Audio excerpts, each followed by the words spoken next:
Sorry if I busted your earbums. Earbums. I don't even care that I can't talk right now. Welcome to oh my gosh, I cannot talk. Welcome to Sarcastic Remarks. Along with Chris, my name is Ryan. I have to be very careful with my words right now because I can't figure out my words.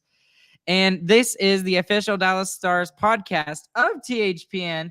Go and check out all of our episodes anywhere you listen to our podcast. This is the after game review. After game 5, Dallas Stars go up 3-2 in the series, and they win this game by a dominant score of 4-0. Christian, how are we feeling tonight? I am feeling very happy about this. This was the best game the Stars have played all playoffs, without a doubt. Top to bottom, every single second of it, even in the third period when we get very upset when they have large leads and they take them into the third period. It was perfect. Every part of it was perfect. Perfect. It was great. Who was the most impressive Dallas Star for you tonight? Because there was quite a few that you could choose from. Jay Gottinger, first of all, the first shutout of the playoffs for any goaltender in the NHL. Fantastic. He wasn't overly taxed tonight, so I'm going to give it back to Tyler Seguin, honestly. The first goal, he starts it off. He sets up the Mason Marchment goal perfectly with a great shot. He knew exactly why he was shooting it there. He's trying to get the rebound. He was fantastic again tonight. He's getting better and better every game he plays with that top line. He was amazing. I got to give it to Miro Heiskanen. He is. I mean, I don't know what else you say about him. He was great offensively. He was great defensively. He plays almost 30 minutes tonight. I think he finishes the game with like 28 or 29 minutes. Just absolutely fantastic. And he is, at times, he's behind the scenes really good. And then there's other times where he's, dangling through the offensive zone and sets up Johnston for a chance there in the third period. He's just an excellent player. But he was on the ice for every single goal for. Yes. I would like to bring into the evidence Exhibit B. Oh, there we go. There it is. The best player for the Dallas Stars the last 2 games. Mr. Marcus Foligno, everybody. Yay. Thank you, Foligno. Yay. Okay, so that obviously has to be a big storyline here in today's game is the fact that, Marcus Foligno, he goes after game 4 and complains about the fact that, everybody's just really soft and you can't figure out how to play playoff hockey and yada, yada, yada. You want to tell me that knee-on-knee play was playoff hockey? That was a bad play. It was an absolute stupid play. You didn't see any kind of argument from Dean Evason on that. That was a clear knee-on-knee play. He sticks his leg out. He possibly could have caused an injury to Radek Faksa. How on earth can you look at that and try to defend that? You can't.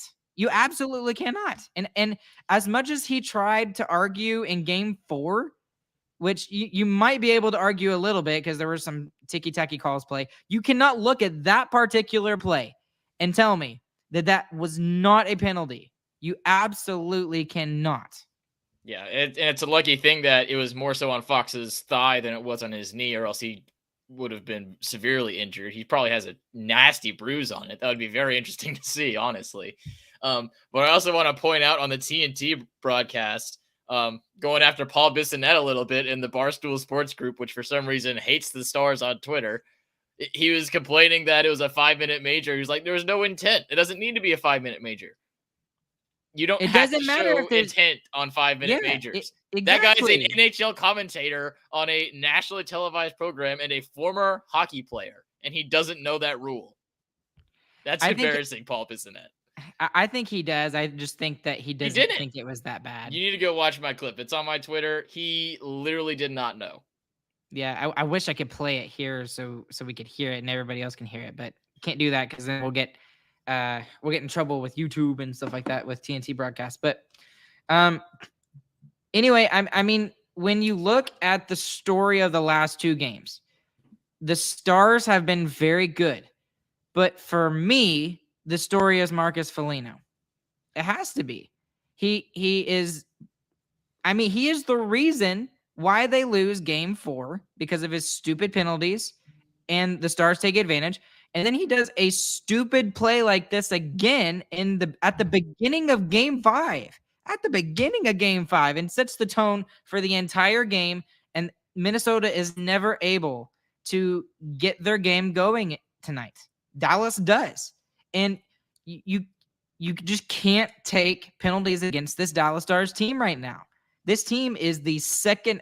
I can't believe they're the second best because Edmonton's ridiculous. They are the second best team in the NHL right now in the playoffs when it comes to the power play.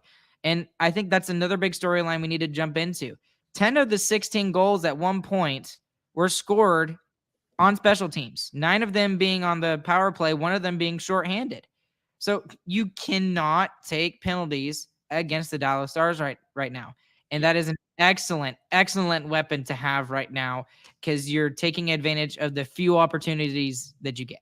And that's what we talked about in our preview. That was our biggest advantage over the Minnesota Wild was our special teams play. The Wild are not very good on special teams, really either side.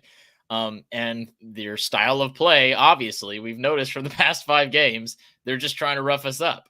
When you do that, you're going to take more penalties. They're one of the most penalized teams in the league. All we had to do in this series was capitalize, and perfect capitalization. You had to score on that 5-minute major, and they got it done immediately by Tyler Seguin. Fantastic. I mean, the execution couldn't have been better. And then the other thing that I want to point out tonight is there may be some calls by Minnesota Wild fans, or maybe even Dean Evison, the head coach, about like the officiating in tonight's game, because there was complaining about the officiating in game 4. There was a lot of power plays for both sides tonight. Yeah. There were 3 consecutive power plays for the Minnesota Wild in the second period. What happened? The Dallas Stars played defensive hockey and they shut it down 100%. And that's kind of a 2-part point for me is, 1, the Stars were excellent on the penalty kill tonight. Did not allow for anything to get set up for the Wild. And then second, they can't complain about the officiating tonight. They got power plays, and it wasn't just like 1 here and then 1 in the third. It was consecutive. They had 3 consecutive power plays. Yeah, I agree. The penalty kill was fantastic. The Wild couldn't convert on it. We talked about that. They're not very good at it. Especially want to highlight Fox on those 3 penalty kills. I mean, the dude obviously is in pain. I mean, you can't take a hit like that and not be in pain. He was out for a large portion of the first period. He comes back and just makes crazy defensive plays on the penalty kill. Specifically the one where he blocks a shot. He goes down hard. He gets back up and he gets the puck cleared. I mean, fantastic by those guys. The depth guys really shined through in that second period when we needed those kills. They were fantastic. Now, here's the $3 million question, Chris. And you're going to have to answer it. Is Radek Faksa worth the $3 million right now?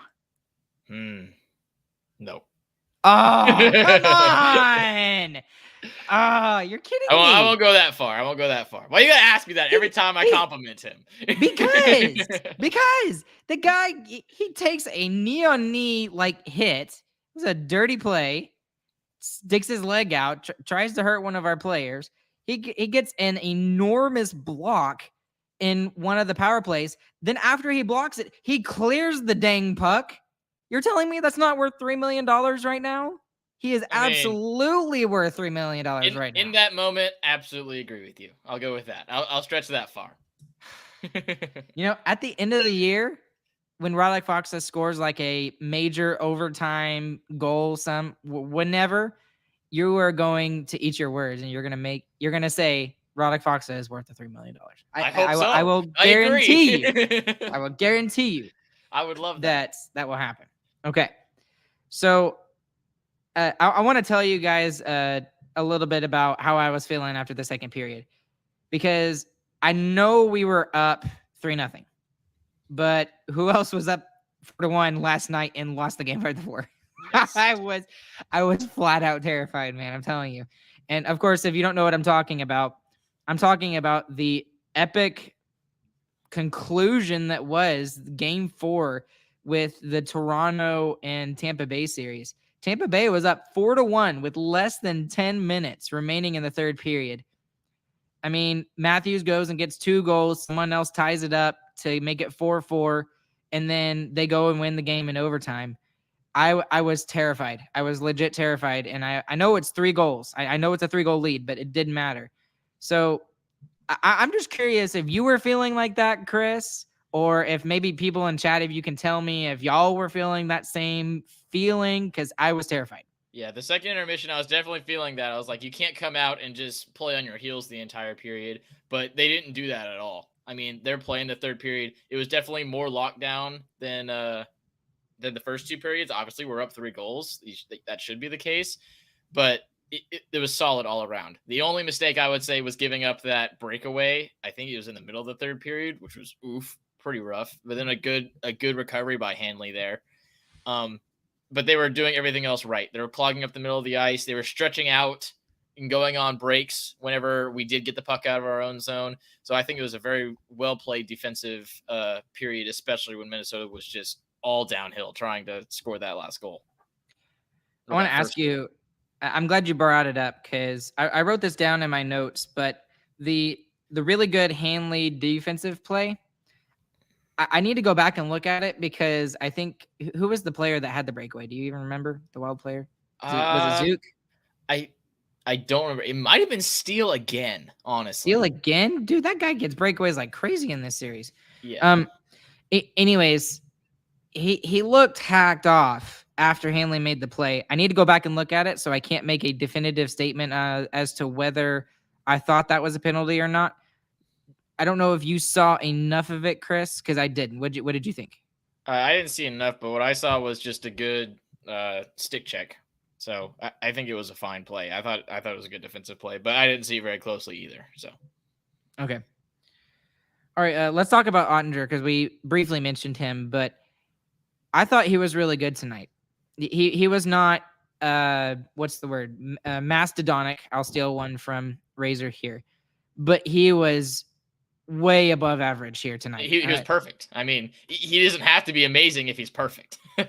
Well, unlike game 4, he got a tremendous amount of help when it comes to the defensive play by the Dallas Stars tonight. It was fantastic, but we did break down. There were times when the Stars broke down and they either were able to get back and make a defensive play off the rush, or he was there to kind of wipe up the mess. And he did fantastic tonight. There were several plays that was like, ooh, that looks like a really good scoring chance. And then Oettinger seemed to make it look easy. Especially that first breakaway. I mean, just think about what happens if that first one goes in. Totally different game. I mean, it's completely different, and he just stones it. I mean, every breakaway he has been stopping recently, which is very good because the Minnesota Wild have found a hole somewhere in the Stars defense that is giving them a lot of breakaways. Let's talk about another player who has just been on an absolute tear, who it's not a huge surprise, but he is the Stars' best offensive player right now, and that's Roope Hintz. He's got 11 points in 6 games. That's stuff you would expect from Robo, who he was good again tonight. I still feel like there's more there from him, but let's not talk about him yet. Yeah. Talk about Hintz for a second, and let's discuss like how great he's been, and he has another 3 assist night tonight.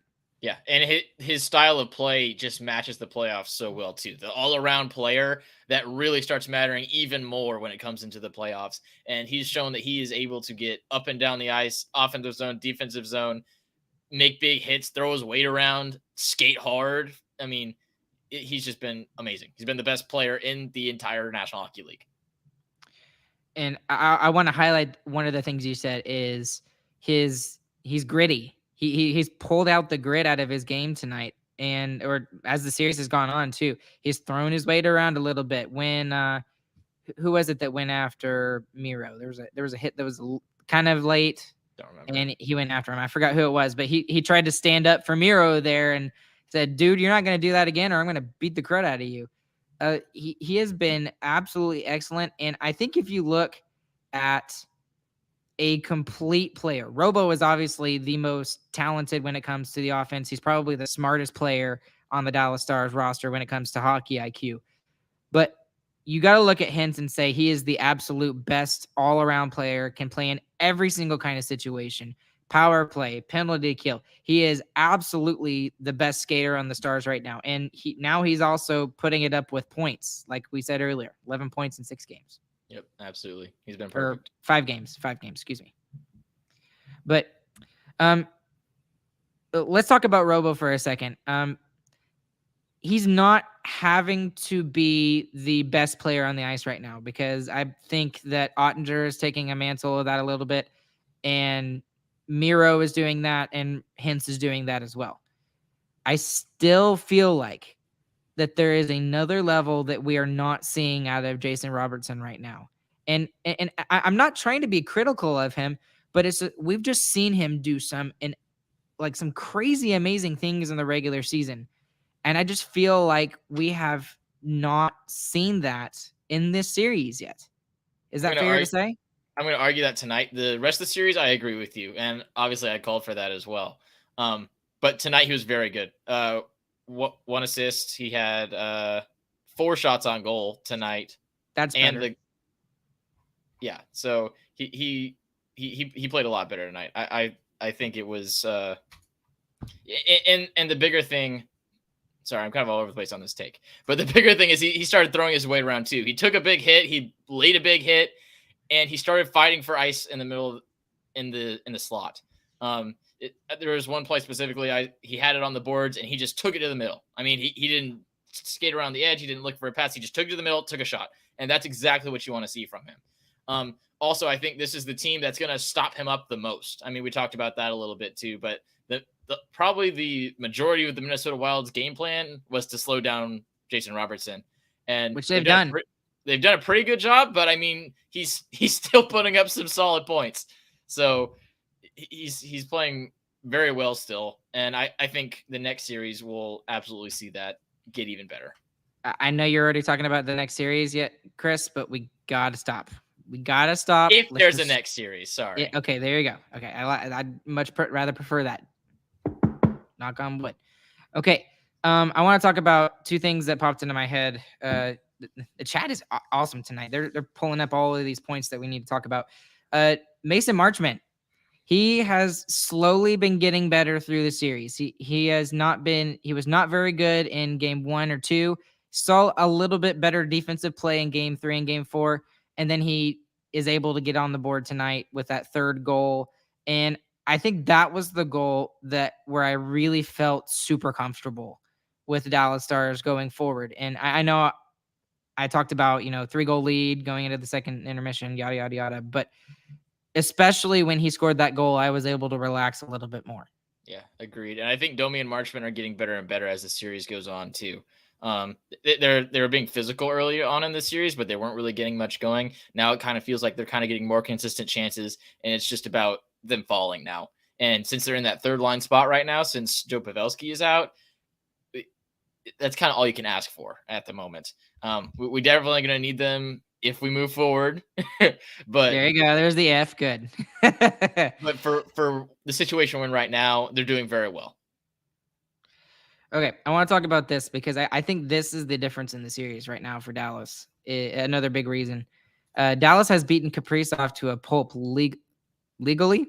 I think he meant to say literally. No, they have done it legally. They have not. Okay. Excuse me for not understanding. Ardell, good job. You made me look stupid in front of 32 people who are watching live tonight.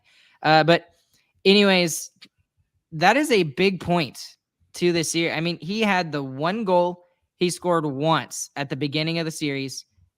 He's had nothing since then. And we're now going into game 6, and we have not seen Kaprizov almost at all. Yeah, and it's not for the lack of playing him. I mean, his time on ice tonight is 23 minutes for a forward. I mean, he's getting double shifted. He's playing all the time, and the Stars are just playing better defense against him. I mean, it's kind of similar to what the Wild are doing against Robo. I mean, those are the top guys on both teams offensively, and both teams have done a pretty good job of shutting him down. We've done a lot better job of shutting down Kaprizov. You can also maybe point a little bit to he's probably still playing hurt, which is I'm pretty confident possibility, of. Yeah. So yeah, all that combined is good for Dallas. Another player that's kind of been snake bit for the Minnesota Wild right now is Matt Boldy. He was on a tear to end the season, especially with Kaprizov out. And unlike Kaprizov, where Kaprizov hasn't really been noticeable, he's been kind of ghostly, kind of like Robertson at points. Matt Boldy has just been snake bit, kind of very similar to Wyatt Johnston, in my opinion. Like they've both had just shots after shot after chance after chance. And it just seems like neither one of them can really get something offensively, whether it be a goal or an assist. Yeah, it feels like towards the end of the regular season, the Wild kind of came back down to earth, which was unfortunate for them for timing wise, because they're back to their not scoring ways, which got them into the bad position they were in before they went on their crazy run, the same as Colorado did. So, yeah, Boldy's not putting up points like he was. And when he does put up points like that, they're one of the best teams in the league, but he's cooled down considerably. All right. Well, we're getting down to the nitty gritty of the end of our after game review. So let's look at a couple of questions that I think we need to discuss. The first one is not as big a deal, but I don't think you change it. Game 6, do you take Hanley out? Because he has secretly and very quietly been pretty solid next to Thomas Harley. I'm not sold on Hanley, but if it's not broke, don't fix it. So you go with what it is. That is exactly what I was thinking too. I'm not good enough of a analyst to tell you exactly if he's playing well or not, but he hasn't made a big boo-boo, so keep him in. Yeah, exactly. That's literally my thought process is Hanley has been okay, which is exactly what he does. He's solid defensively, but I don't think you change anything. Keep it the same. And then, okay, the biggest news before the game today actually was Pavelski. Pavelski is currently skating, Chris. He was out there with Olofsson and Tufte earlier this morning. I think it was probably after the morning skate, or maybe they were out there before the morning skate. I forget how it works in the NHL. But either way, he was not out there with the line rushes with everybody else. Looks like he may be getting close to a comeback. Do we see Joe Pavelski come out for Game 6? I don't know. I think that's fully up to Pavelski and if he's doing good enough. DeBoer was very optimistic when he talked about him during the pregame interview that he had. So I really hope so. It's just, I mean, having the best line in hockey back is obviously a great thing. I mean, it doesn't matter how good Seguin is playing. We know Seguin's great, but having Pavelski there is just better in my opinion. So I would love that to happen, but not unless he is back good enough to where he can actually perform on that top line and keep those top line minutes. So here's a thought. Actually, with two thoughts while you were talking. I don't know if you bring Pavelski back. I mean, it's the same argument as if it ain't broke, don't fix it. If he's not 90%, I don't think you bring him back. I agree. I think because I mean, if you're, I'm kind of torn about this because, you know, if you're looking forward and you're thinking that you're going to win the series, then you want him to be 100%. But then the argument to the other side is, okay, what if you lose Game 6 and Game 7 and you didn't have Pavelski in Game 6 and you could have won the game if he was in? So, and then you pull him in Game 7 and just be like, oh, hey, here's a Game 7 situation. Okay, do your magic. Yeah. So it's definitely a tough thing to weigh, but whenever we're playing well, as we have the past 2 games, it's a lot easier to err on the side of caution with Pavelski right now too. And then let's also just talk about Pavelski as a person. I mean, he has so many head injuries throughout his career.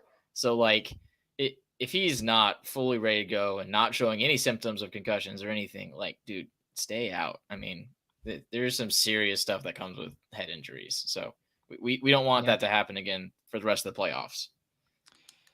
And then this is kind of a side thing, assuming Pavelski does come back, and Ardell with a little insight into what I'm thinking here. Seguin is playing his guts out in Pavelski's absence. So huge for Dallas. Here's what I'm thinking. All of Seguin's goals have been on the what? Power play. When you bring Pavelski back, you don't need him to be playing even 17, 18 minutes. Leave Sagan on the power play on the top unit and let Pavelski play on the second unit. I think that might actually be a positive thing for the team, for Sagan to get going, even maybe. I mean, that would definitely entertain that thought based off of how Sagan has played, and he deserves to be on the top unit right now. And I mean, it seems to kind of make some sense, right? Yeah, I agree. That kind of makes sense. The only way it wouldn't make sense is that Pavelski is one of our best power play goal scorers, just throughout the season and last season. So that's a little tough. But with the way that they're rolling right now, like we've said, if it's not broke, don't fix it. I mean, our power play is second only to Edmonton, which has the 2 best players in the league. So it's going pretty well right now. Yeah, it's just, I mean, that just seems to make some sense. And like, I'm sorry if I mispronounce it. Matto, we need that second unit to start rolling. I don't think we need it. I mean, obviously we're second in the playoffs right now in the power play, but wouldn't it be nice if you'd be able to leave your first unit off for a little bit and trust that your second unit is also going to get some goals as well? I mean, it's a strength for the Stars right now, especially. Why not make it even stronger? I mean, Pavelski, all he's got to do is just stand in the high slot, tip the puck. Yeah, and I don't even know if the second unit's playing bad. They're just not getting any chances. Yeah. The Stars are scoring too quickly. So just a thought. I mean, I don't think you could go wrong either way. So, agreed. I mean, it is what it is. So, all right. It's getting late. Chris, biggest winner, biggest loser? Biggest winner tonight. I'm going to stick with what I said at the top. Tyler Seguin. He was fantastic. I love seeing him play great playoff hockey. He's healthy. It feels like he's never been healthy during the playoffs. And it's just so great to see him play healthy and hard. And man, it's so fun. I'm going to go with you on Tyler Seguin on this because I mean, you could pick Otter, you could pick Miro Heiskanen, but we've kind of seen those guys step up in the playoffs even last year. Tyler Seguin has filled a void that was huge when Pavelski left. And right now he has jumped up. He's been up for it on the top line. He has been absolutely excellent. And I think, yes, Ottinger is the reason why the Stars are winning the series right now, especially because of Game 4. But Seguin is the difference. Seguin is 100% the difference on this team right now. And if we didn't have him, this might be a completely different series without him. He filled some pretty massive shoes. Do we even have to say who the biggest loser is? The MVP. The MVP of the Marcus Foligno. Marcus Foligno. Oh, I love amazing. it. He is absolutely amazing. Marcus Foligno. He is the biggest loser. I want to talk a little bit about Game 6. Okay, let's do it. Hardest game to win in a series, the last one. No matter what game it is, that's the hardest game to win. So we're going back into St. Paul. The Wild are going to be on fire. They're going to have 2 days of rest. It's going to be the hardest game of the series since Game 1, I think. I think the Wild are going to try and play the same way they played Game 1. Well, I mean, if you're the Wild, you don't want to play like you did in Game 1 because you gave up a whole bunch of chances to the Stars. And like 2/3 of the game, they did not look good. They looked good in the first period, and that was about it. Yeah. So, I mean, if you're the Wild, you're looking specifically at Game 3 and looking at how do we get Game 3 atmosphere into Game 6. They don't have the offensive production, though, I think. And that's not their MO anyway. I mean, their fallback is going to be the aggressive, hard-hitting style and playing defense. And I think that's what they're going to fall back to. And they're going to try and win this game 1-0 on Friday. And is that all you want to talk about with Game 6, or is there anything else you want to talk about? Foligno, he might be suspended. I don't think he will, since he would have got a game misconduct for the entirety of the game. If this was at the end of the third period, maybe. But also, man, I hope he doesn't, because we're going to need him. Need our MVP back in the lineup. Oh, Chris, I love you. Okay, I want to give a couple of shout outs real quick because especially after we highlighted those 2 1-star reviews on Apple Podcasts. Y'all have been amazing, absolutely amazing, thanks, going guys. out there and making us look better than we actually are. We don't deserve it, so we appreciate it. But I don't even know if I'm saying this right, but Dr. Sipes, I think that's DRSIPES on Apple Podcasts, left us an amazing 5-star review on Apple Podcasts, and we absolutely appreciate that. And then also, Ardell, we got to give you a shout out as well. 1-star review. What? You didn't know about that? You should have known about that. Get on our socials, Ardell. Come on. And Ardell was very kind, and he generously donated his season ticket seats to the Chambers family to let both my dad and James go and watch the brilliance that was Game 5. So thank you to Ardell for doing that. And I'm sure that James and my dad had absolute fun watching that game. So thank you to him. And then one more. I got a lot of shout outs today. A lot of thank yous. Yeah, I know. A lot of thank yous. There was a really, really cool, I can't remember if it was today or yesterday. But it was Saad Youssef. He took questions on the Athletic app and basically just, invited people to come talk to him on the Athletic app. And he answered a whole bunch of questions about the Stars and specifically about the series and, Kaprizov. And there was even a Minnesota Wild fan who came in, and he was the last person to get a question in with Saad. So shout out to Saad Youssef and the incredible, amazing work that he does. And guys, he is the only full-time Dallas Stars beat reporter right now, because Matt DeFranks is no longer with us. It makes it sound like he's dead. No longer on the Dallas. He might as well be dead. He went to the St. Louis Blues organization to cover them. But no, I'm just kidding. We still love Matt DeFranks. But seriously, thank you, Saad, for what you do, and we appreciate it. And it was a lot of fun getting to listen to that. I forgot if it was today or yesterday. It might have even been today, but whatever. Okay. Chris, anything else? Game 6, close it out. Don't make it take 7. Go and check out sarcasticremarks.com for all the latest information on our podcast. And please, if you like this podcast, please consider leaving us a 5-star review like Dr. Sipes did, as well as Nick Maroch. We appreciate them as always. And for those of you that are listening live, there are 35 people listening. That is crazy, Chris. That's amazing. I never thought, 2 years ago, 3 years ago, when we started this thing, that this many people would actually listen to us, but they do. Go watch more hockey. Yeah. And for those of you that are left listening afterwards, y'all are the MVPs, just like Marcus Foligno is. And sorry, I'm going to keep bringing that up. I love it. And along with Chris, my name is Ryan. We will catch you guys on the flip side, and we hope you guys have a good, fantastic morning, afternoon, evening, whenever you guys are listening. Chris, take us out. GG, boys. 3 down.